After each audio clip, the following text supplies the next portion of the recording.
श्रीमद् भागवत महापुराण महात्म्य 5वां अध्याय। धुंधुकारी को प्रेत योनि की प्राप्ति और उससे उद्धार। सूत जी कहते हैं, शौनक जी, पिता के वन चले जाने पर एक दिन धुंधुकारी ने अपनी माता को बहुत पीटा और कहा, बता धन कहाँ रखा है, नहीं तो अभी तेरी जलती लकड़ी से खबर लूँगा। उसकी इस धमकी से डरकर और पुत्र के उपद्रव से दुखी होकर वह रात्रि के समय कुएं में जा गिरी और इसी से उसकी मृत्यु हो गई। योगनिष्ठ गोकर्ण जी तीर्थ यात्रा के लिए निकल गए। उन्हें इन घटनाओं से कोई सुख या दुख नहीं होता था, क्योंकि उनका ना कोई मित्र था न शत्रु। धुंधुकारी 5 वेश्याओं के साथ घर में रहने लगा। उनके लिए भोग सामग्री जुटाने की चिंता ने उसकी बुद्धि नष्ट कर दी और वह नाना प्रकार के अत्यंत क्रूर कर्म करने लगा। एक दिन वह उन उल्टाओं ने उससे बहुत से गहने मांगे तो काम से अंधा हो रहा था। मौत की उसे कभी याद नहीं आती थी। बस उन्हें जुटाने के लिए वह घर से निकल पड़ा। वहाँ जहाँ तहाँ से बहुत सा धन चुराकर घर लौट आया तथा उन्हें कुछ सुंदर वस्त्र और आभूषण लाकर दिए। चोरी का बहुत माल देखकर रात्रि के समय स्त्रियों ने विचार किया कि यह नित्य ही चोरी करता है, इसलिए इसे किसी दिन अवश्य राजा पकड़ लेगा। राजा यह सारा धन छीनकर इसे निश्चय ही प्राणदंड देगा। जब एक दिन इसे मरना ही है, तब हम ही धन की रक्षा के लिए गुप्त रूप से इसको क्यों न मार डालें। इसे मारकर हम इसका माल लेकर यहाँ से चली जाएंगी। ऐसा निश्चय कर उन्होंने सोए हुए धुंधुकारी को रस्सियों से कस दिया और उसके गले में फांसी लगाकर उसे मारने का प्रयत्न किया। इससे वह बहुत जल्दी न मारा तो उन्हें बड़ी चिंता हुई। तब उन्होंने उसके मुख पर बहुत से दहकते अंगारे डाले। इससे वह अग्नि की लपटों से छटपटाकर मर गया। उन्होंने उसके शरीर को एक गड्ढे में डालकर गाड़ दिया। सच है, स्त्रियां बहुत ही दुस्साहसी होती हैं। उनके इस कृत्य का किसी को भी पता न चला। लोगों के पूछने पर कह देती कि हमारे प्रियतम पैसे के लोभ से अब की बार कहीं दूर चले गए हैं, इसी वर्ष के अंदर लौट आएंगे। बुद्धिमान पुरुष को दुष्ट स्त्रियों का कभी विश्वास नहीं करना चाहिए। जो मूर्ख इनका विश्वास करता है उसे दुखी होना पड़ता है। इनकी वाणी तो अमृत के समान कामियों के हृदय में रस का संचार करती है, किंतु हृदय चूरे की धार के समान तीक्ष्ण होता है। भला इन स्त्रियों का कौन प्यारा है। वे उल्टाएं धुंधुकारों की सारी संपत्ति लेकर वहां से चंपत हो गई। उनके ऐसा न जाने कितने पति थे और धुंधुकारी अपने कुकर्मों के कारण भयंकर प्रेत हुआ। वह बवंडर के रूप में सदा 10 दिशाओं में भटकता रहता था। शीत घाम से संतप्त और भूख प्यास से व्याकुल होने के कारण हा देव चिल्लाता रहता था, परंतु उसे कहीं भी कोई आश्रय न मिला। कुछ काल बीतने पर गोकर्ण ने भी लोगों के मुख से धुंधुकारी की मृत्यु का समाचार सुना। तब उसे अनाथ समझकर उन्होंने उसका गया जी में श्राद्ध किया और जहाँ तहाँ वे जाते उसका श्राद्ध अवश्य करते थे। इस प्रकार घूमते घूमते गोकर्ण जी अपने नगर में आए और रात्रि के समय दूसरों की दृष्टि से बचकर सीधे अपने घर के आंगन में सोने के लिए पहुंचे। वहां अपने भाई को सोया देखकर आधी रात के समय धुंधुकारी ने अपना बड़ा विकट रूप बनाया। वह कभी भैंसा, कभी हाथी, कभी भैंसा, कभी इंद्र, कभी अग्नि का रूप धारण करता। अंत में वह मनुष्य के आकार में प्रकट हुआ। ये विपरीत अवस्थाएं देखकर गोकर्ण ने निश्चय किया कि यह कोई दुर्गति को प्राप्त हुआ जीव है। तब उन्होंने उससे धैर्यपूर्वक पूछा। गोकर्ण ने कहा, तू कौन है? रात्रि के समय ऐसा भयानक रूप क्यों दिखा रहा है? तेरी यह दशा कैसे हुई? हमें बता तो सही, तू प्रेत है या पिशाच है या कोई राक्षस है? सूत जी कहते हैं, गोकर्ण के इस प्रकार पूछने पर वह बार बार जोर जोर से रोने लगा। उसमें बोलने की शक्ति नहीं थी, इसलिए उसने केवल संकेत मात्र किया। तब गोकर्ण ने अंजलि में जल लेकर उसे अभिमंत्रित करके उस पर छिड़का। इससे उसके पापों को कुछ शमन हुआ और वह इस प्रकार कहने लगा। प्रेत बोला, मैं तुम्हारा भाई हूँ, मेरा नाम धुंधुकारी है। मैंने अपने ही दोष से अपना ब्राह्मणत्व नष्ट कर दिया। मेरे कुकर्मों की गिनती नहीं की जा सकती। मैं तो महान अज्ञान में चक्कर काट रहा था, इसी से मैंने लोगों की बड़ी हिंसा की। अंत में उल्टा स्त्रियों ने मुझे तड़पा तड़पा कर मार डाला। इसी से अब मैं प्रेत योनि में पड़कर इस दुर्दशा को भोग रहा हूँ। अब देववश कर्मफल का उदय होने से मैं केवल वायु भक्षण करके जी रहा हूँ। भाई, तुम दया के सागर हो, अब किसी प्रकार जल्दी ही मुझे इस योनि से छुड़ाओ। गोकर्ण ने धुंधुकारी की सारी बातें सुनी और तब उससे बोला। गोकर्ण ने कहा, भाई, मुझे इस बात का बड़ा आश्चर्य है। मैंने तुम्हारे लिए विधि पूर्वक गया जी में पिंडदान किया, फिर भी तुम प्रेत योनि से मुक्त कैसे नहीं हुए? यदि गया श्राद्ध से भी तुम्हारी मुक्ति नहीं हुई तब उसका और कोई उपाय ही नहीं है। अच्छा, तुम सब बात खोल कर कहो, मुझे अब क्या करना चाहिए? प्रेत ने कहा, मेरी मुक्ति सैकड़ों गया श्राद्ध करने से भी नहीं हो सकती, अब तो तुम इसका कोई और उपाय सोचो। प्रेत की यह बात सुनकर गोकर्ण को बड़ा आश्चर्य हुआ। वे कहने लगे, यदि सैकड़ों गया श्राद्धों से भी तुम्हारी मुक्ति नहीं हो सकती तब तो तुम्हारी मुक्ति असंभव ही है। अच्छा, अभी तो तुम निर्भय होकर अपने स्थान पर रहो, मैं विचार करके तुम्हारी मुक्ति के लिए दूसरा कोई उपाय करूंगा। गोकर्ण की आज्ञा पाकर धुंधुकारी वहां से अपने स्थान पर चला गया। इधर गोकर्ण ने रात भर विचार किया, तब भी उसे कोई उपाय नहीं सूझा। प्रातःकाल उनको आया देखकर लोग प्रेम से उनसे मिलने आए। तब गोकर्ण ने रात में जिस प्रकार हुआ था वह सब उन्हें सुना दिया। उनमें से जो विद्वान लोग योगनिष्ठ ज्ञानी और वेदज्ञ थे, उन्होंने भी अनेक शास्त्रों को उलट पुलट कर देखा तो भी उनकी मुक्ति का कोई उपाय न मिला। तब सबने यही निश्चय किया कि इस विषय में सूर्य नारायण जो आज्ञा करे वही करना चाहिए। अतः गोकर्ण ने अपने तपोबल से सूर्य की गति को रोक दिया। उन्होंने स्तुति की, भगवान आप सारे संसार के साक्षी हैं, मैं आपको नमस्कार करता हूँ, आप मुझे कृपा करके धुंधुकारी की मुक्ति का साधन बताइए। गोकर्ण की यह प्रार्थना सुनकर सूर्य देव ने दूर से स्पष्ट शब्दों में कहा, श्रीमद् भागवत से मुक्ति हो सकती है, इसलिए तुम उसका सप्ताह पारायण करो। सूर्य का यह धर्ममय वचन वहाँ सभी ने सुना। तुम सबने यही कहा है कि प्रयत्न पूर्वक यही करो, यही करो। है भी यह साधन बहुत सरल। अतः गोकर्ण जी भी तदनुसार निश्चय करके कथा सुनाने के लिए तैयार हो गए। देश और गांवों से अनेकों लोग कथा सुनने के लिए आए। बहुत से लंगड़े, लूले, अंधे, बूढ़े और मंदबुद्धि पुरुष भी अपने पापों की निवृत्ति के उद्देश्य से वहां आ पहुंचे। इस प्रकार वहां इतनी भीड़ हो गई कि उसे देखकर देवताओं को भी आश्चर्य होता था। जब गोकर्ण जी व्यास गद्दी पर बैठकर कथा कहने लगे तब वह प्रेत भी वहां आ पहुंचा और इधर उधर बैठने के लिए स्थान ढूंढने लगा। इतने में ही उसकी दृष्टि एक सीधे रखे हुए 7 गांठ के बांस पर पड़ी। उसी के नीचे के छिद्र में घुसकर वह कथा सुनने के लिए बैठ गया। वायु रूप होने के कारण वह कहीं भी बैठ नहीं सकता था, इसलिए बांस में घुस गया।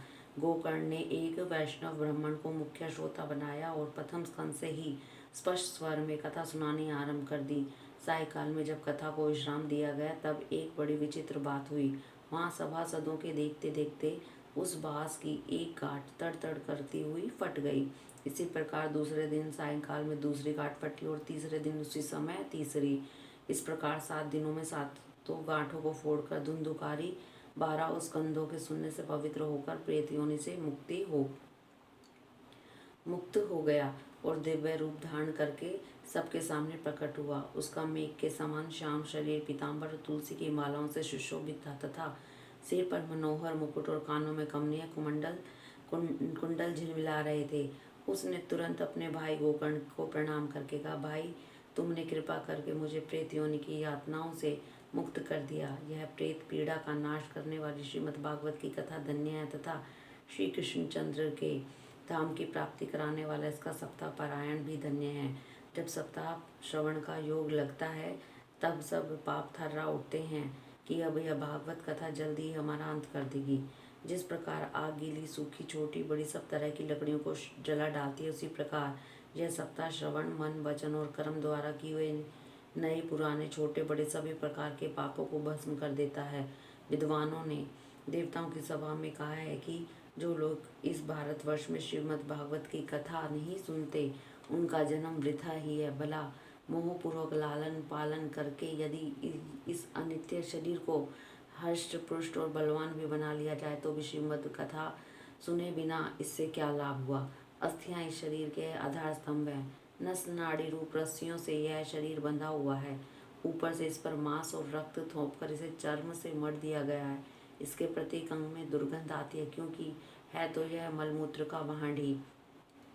वृद्धावस्था और शोक के कारण यह परिणाम में दुख में ही है। रोगों का तो घर ही ठहरा।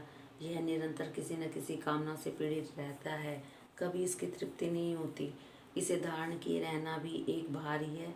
इसके रोम रोम में दोष भरे हुए हैं और नष्ट होने से इसे एक क्षण में ही नहीं लगता।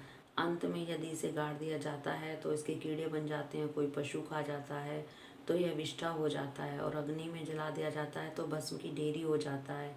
ये 3 ही इसकी गतियाँ बताई गई हैं। ऐसे अस्थिर शरीर से मनुष्य अविनाशी फल देने वाला काम क्यों नहीं बना लेता? जो अन्न प्रातःकाल पकाया जाता है वह सायंकाल तक बिगड़ जाता है, फिर उसी के रस से पुष्ट हुए शरीर की नित्या कैसी? इस लोक में सप्ताह श्रवण करने से भगवान की शीघ्र ही प्राप्ति हो सकती है। अतः सब प्रकार के दोषों की निवृत्ति के लिए एकमात्र यही साधन है।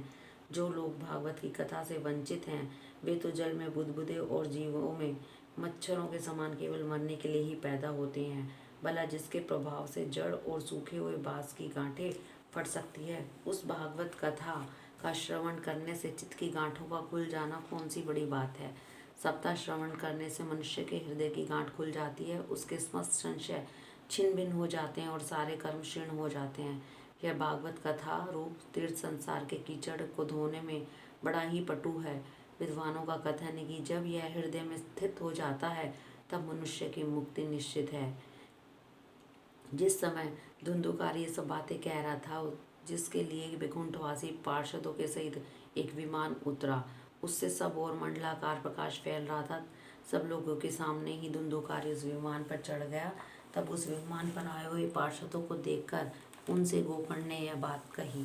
गोकर्ण ने पूछा, भगवान के प्रिय पार्षदों, यहाँ तो हमारे अनेकों शुद्ध हृदय श्रोतागण हैं, उन सब के लिए आप लोग एक साथ बहुत से विमान क्यों नहीं लाए? हम देखते हैं कि यहाँ सभी ने समान रूप से कथा सुनी है, फिर फल में इस प्रकार का भेद क्यों हुआ, बताइए। भगवान के सेवकों ने कहा, हे मानद, इस फल भेद का कारण इसके श्रवण का भेद ही है। यह ठीक है कि श्रवण तो सबने समान रूप से किया, किंतु इसके जैसा मनन नहीं किया। इसी के साथ भजन करने पर भी उनके फल में भेद रहा। इस प्रेत ने 7 दिनों तक निराहार रहकर श्रवण किया था तथा सुने हुए विषय का स्थिर चित्त से खूब मनन निधिध्यासन भी करता रहता था। जो ज्ञान दृढ़ नहीं होता वह व्यर्थ हो जाता है।